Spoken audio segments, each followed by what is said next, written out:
the lifter is collapsed, there's no compression on 1, 4, 6, or 7, whatever cylinder.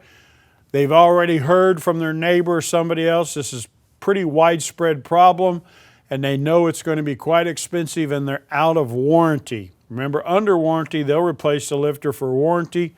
They're not going to turn off the active fuel management system under OE standards and warranty. What we're doing here, take a real close look with the collapsed lifter. You're going to take an old push rod and you're going to cut the tip off of it. And in that block where that oil pressure comes through to that individual rocker arm and lifter, that rocker arm is going to be loose. It's going to be rattling because we've lost all the clearance. The lifter is collapsed. What this guy's done is take a brass hammer and gone in, and when he taps on that, that jars that lifter and frees it, and as you're tapping on it, you can actually see the rocker arm getting tension to where you're back to zero tension and the preload on the lifter. Is it fixed? No. As soon as you go back out on the road, whatever caused it collapse is going to happen again. But at this point, the engine is now hitting on all 8 cylinders. The next step is you must disable the active fuel management in the software. I will tell you this, customers say that on a 5.3, the difference between active fuel management and not having active fuel management is only 1 mile to the gallon in their style of driving. I've heard that several times. But how long does it take you to get the rocker arms off and the intake off and the center Loma manifold, as opposed to pulling the heads, all new gaskets, new head gaskets, new bolts?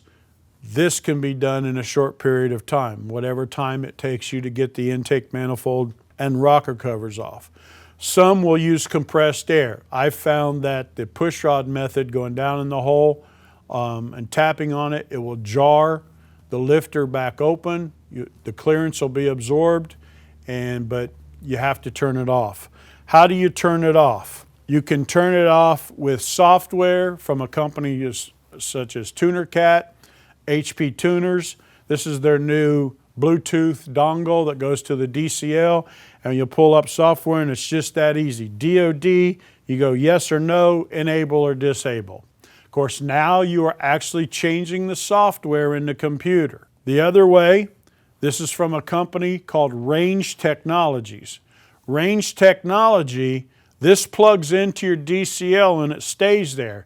It constantly sends a signal to the computer telling it to turn off displacement on demand. This is non-intrusive. You're not changing the program in the computer, and anytime you could just pull the dongle out and it'll go back to regular operation of active fuel management, displacement on demand. So there's a couple ways. Someone that has the software to turn it off, or use the Range plug-in device to the data link connector. Automotive training you can receive anywhere, anytime. Your online training starts here.